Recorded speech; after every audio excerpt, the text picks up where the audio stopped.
Қиямет жақын болғанда мынандай уақиға болады деп Құран-ы Кәрімде баян етіледі. Тіпті сол бір сәт келген кезінде Яжуж және Мажуж деген қауым, осы қауым шығып бүкіл төбешіктің барлығынан ағылып төмен қарай түседі дейді.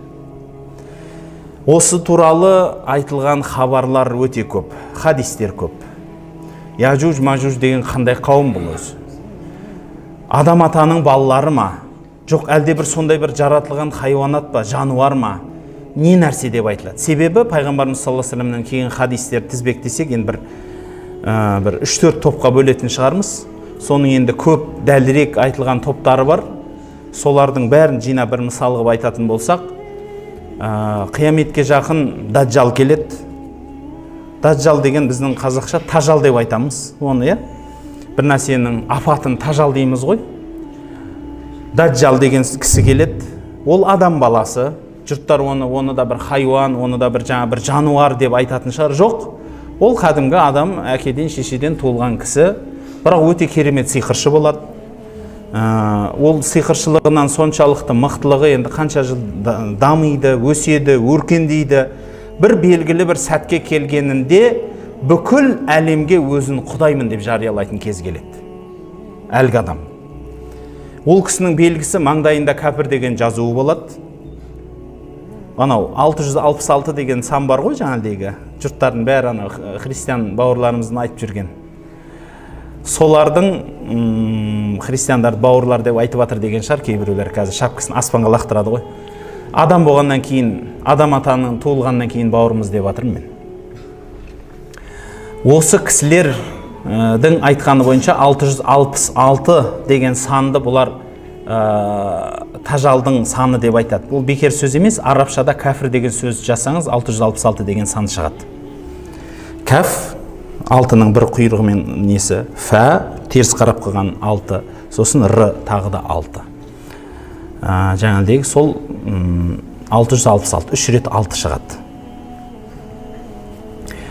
4 рет шығады тіпті, р-ны қоссаңыз. Міне осындай кәпір деген маңдайында жазуы болады, және оң көзі соқыр болады. Оң көзінің соқырлығы сол жүзім сияқты шығып тұрады. Шошайып. Көзі істемейді, шошайып қалған әйтеуір, көзі жоқ, жүзім сияқты әйтеуір шошайып қалған бір нәрсе болады. Бір көзі көрмейтін болады. Ол неден көрмейтіні Құдай біледі, сөйтіп жаратылған ба, туымысынан, немесе мүмкін ортада өмір сүріп жүріп көзін жарақаттап алды ма, әйтеуір сондай бір көзі соқыр болады. Маңдайында кәпір деген жазу болады. Өзі керемет сиқыршы болады. Өткен жерінде кәдімгі желдей есіп өтеді деп айтады. 40 күнде бүкіл әлемді бағындырады дейді. Оның алғашқы күні 1 жылдай, екінші күні 1 айдай, үшінші күні 1 аптадай өтеді. Қалған күндері күн сияқты өтіп кетеді дейді. Және ол кісі бір жерге барса, өліктің басын сипаса, өлік қайтадан тіріліп сөйлейтін болады дейді. Жұрт сол үшін оған Құдай деп сенеді дейді. Және кімде-кім оған ерсе, әрдайым байлықта, патшалықта жүргендей рахаттанып жүретін болады дейді. Сол үшін кімде-кім дүниеге иманын сататын болса, жаңағыдегі дүниеге өзінің дінін, өзінің сенімін сататын болса, солардың барлығы осы кісінің артынан еріп кететін болады. Құдай сақтасын, бауырлар. Қазіргі кезде біздің бабаларымыздың кейбір сөздеріне қалып кетіп жатқандаймыз. Бабаларымыз айтады: Аллахым, немді алсаң да пейілімді алма дейді. Пейілімді алма дейді. Құдай адамның пейілін тарғылмасын. Кейбір адамдар, Құдай сақтасын, алдына бір жақсылық үйіліп қалатын болса, сол жақсылығын халыққа тарқатпай, пейілі тарлығынан өзім ішсем, өзім жесем деп жапалақ сияқты қойнына тығады. Бір қызметке отырып қалса, жан-жақтың бәрін алалап, ағайын туыс демек түгіл, бүкіл алдына келген адамның көзін шұқитындай дәрежеге барады, көзі көгеріп. Өзінің қалтасына бір 4 тиын артық түсіп қалса жұрттан: мен беріп қойдым сендерге, қашанғы бере берем мен қайыршылар деп өздерін жұрттың бәрін кемсітіп, өзі бір енді бола қалған, тола қалғандай, өмір бақи сол тапқан дүниесін арқалап алып кететіндей соншалықты болады. Құдай пейілден алмасын, бауырлар. Құдай пейілден алмасын. Сол үшін айтылады, біздің халқымызда ер жігітті жапалақпенен қыранға теңейді. жігіт екі түрлі болады дейді. Жапалақ болады, қыран болады дейді. Жапалақ жігіттер болады дейді. Бүкіл тыққанын, тапқанын қойнына тығып, қанатын жауып жейді дейді, соның ішінде жейді. Қыран жігіттер болады дейді. Шашып жейді дейді. Жан-жақа шұқып жан-жақа жейді. Жан-жағындағы бүкіл қарға, құзғындар бірге тояды. Сол үшін сондай әзіл бар ғой, баяғыда бір бүркіт ұшып-ұшып келіп бір киікті аунатып құлатып, соны жейін деп отса, шоқықтап, ырсылдап жанына бір қарға кеп қонып жатыр дейді. Не болды десе, сіз болып, біз болып, әйтеуір ұстадық қой осыны деп айтады дейді. Анау жанында бейшара ұшып жүріп шаршаған ғой енді. Бірақ біліп тұр да анау бөліп беретінін.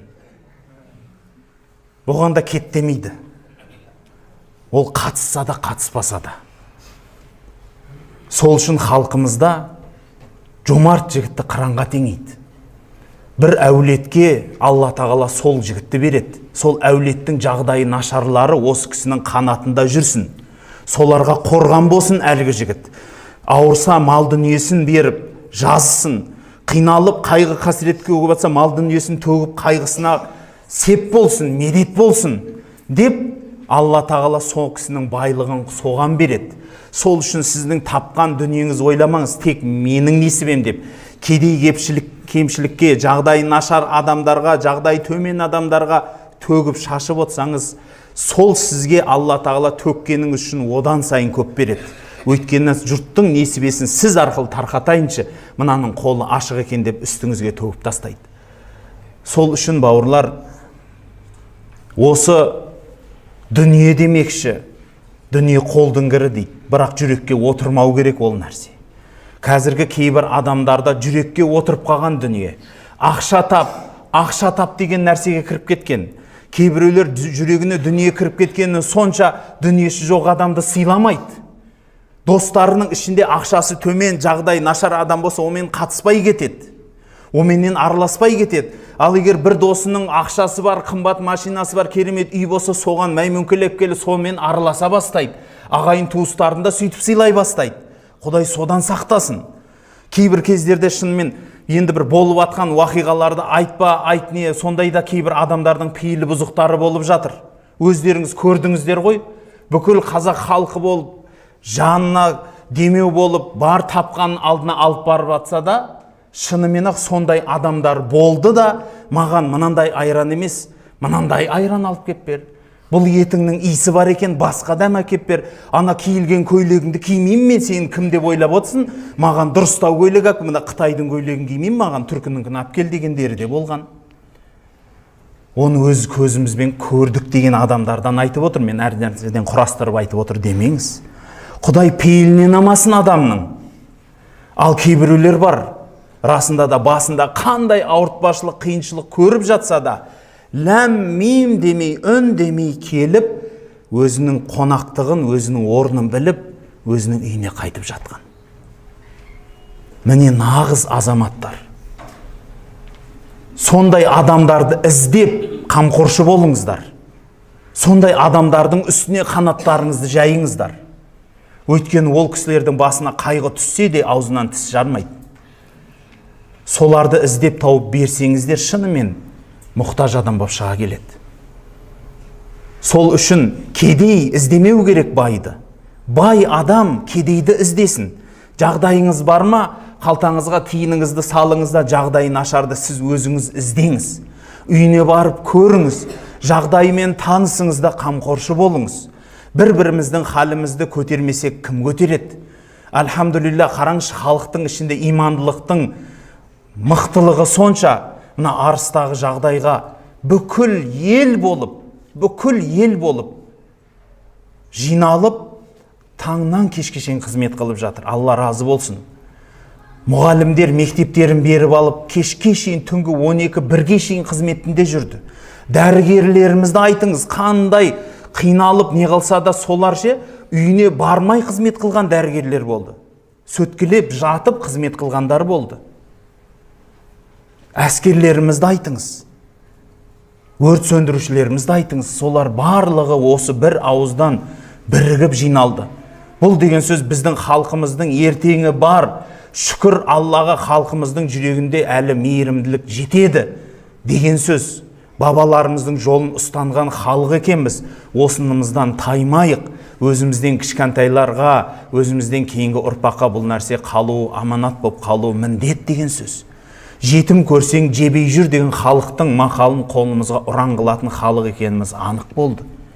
Бұл жерде дінге де, ұлтқа да қарамай, осы бүкіл Қазақстанның халқы бір ауыздан бірігіп, бір адамның басына күн туса бірге қалдық.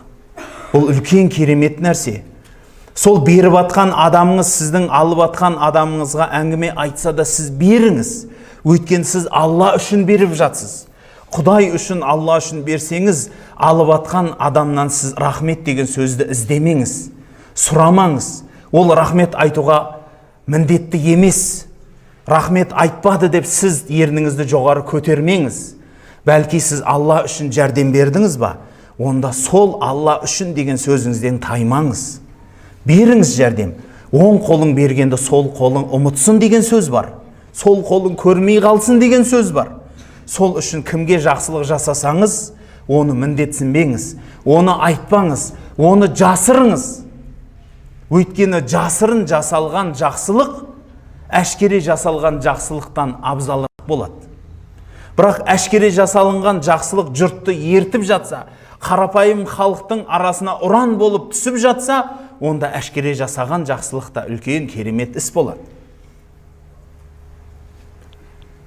Сол үшін бауырлар, пейілі тар болған адамдар тажалға еріп кетеді.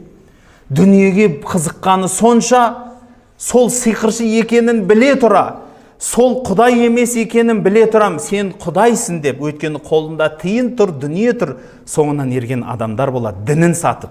Сен Құдайға сенетінен ғой, Аллаға десе, жоқ, мен Аллаға сенбеймін бүгіннен кейін. Мен саған сенем, сен Құдайсың деп басын иетіндер болады. Сол күндері өзінің дінін сақтайтын адамдар кедей, жағдайы нашар болып тұрады. Иә. Бір кездері мен айтқанмын, кедейлік ер жігітке намыс емес деп. Сол сөзді кейбіреулер дұрыс түсінбеген шығар. Шын намыс бұл ар.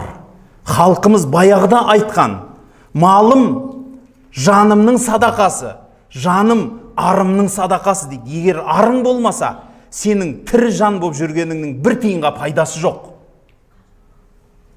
Егер намысың жоқ, арың жоқ адам болсаң. Бұл халқымыздың баяғыдан сөзі. Осы ар намыс үшін сенің малың саған сеп болсын дейді. Малыңды, жаныңды төле дейді. Арың үшін, намысың үшін дейді. Бірақ намысыңды жоғалтып мал таппай-ақ қой. Арыңды жоғалтып мал таппай-ақ қой дейді. Бұл халқымыз баяғыдан айтқан. Бірақ кейбір бауырларымыз өзінің арын сатып, намысын сатып, мал тауып жүргендері де бар. Құдай содан сақтасын. Сондай достан безіңіз, сондай адамнан безіңіз, өзінің арын сатқан, өзінің намысын сатқан. Құдай содан сақтасын. Өйткені соның басына түскен бәле сіздің үстіңізге түседі де, ондай адамнан қашық болыңыз. Ол адамда ар намыс болмағаннан кейін сізді де бір күні сатады ол. Сонда өзінің дінін сатады көп адамдар. Тіпті кейбір адамдар өзінің әйел бала шағасын керуатқа байлап бағат дейді. Егер шешіп берсе әлгі адамның соңынан еріп кетеді деп. Сондай бір қиын қыстаулар болады. Бірақ күндер келіп Иса алейхиссалам түседі. Иса алейхиссалам түседі. Сөйтіп түсе салсымен әлгі дұшпанның соңынан қуады. Сөйтіп тажалды өлтіреді. Бұл қанша уақиға, қанша уақытта болатынын білмеймін. Мүмкін арасы жылдап болар, айлап болар, мүмкін күндеп болар, мүмкін сағаттарда бітер. Бірақ Иса алейхиссалам сол дұшпанды өлтіреді. Сонан соң бейбітшілік заман орнайды. Мұсылмандардың дәуірі болады. Соншалықты халық бай ауқатты болады дейді. Адамдар зекет беруге адам іздейтін болады дейді. Көпшілікке алып шығып, бір арба алтын, кәдімгі алтынды арбаға тиеп алып шығып, халайық, мынау зекеттің ақшасы, кім мұқтаж адам алыңдар дейді. Сол арба үлкен алаңда 3 күн тұрады дейді. 3 күннің ішінде алдына келіп бір адам алмайды дейді соны. Мен оған мұқтаж емеспін деп.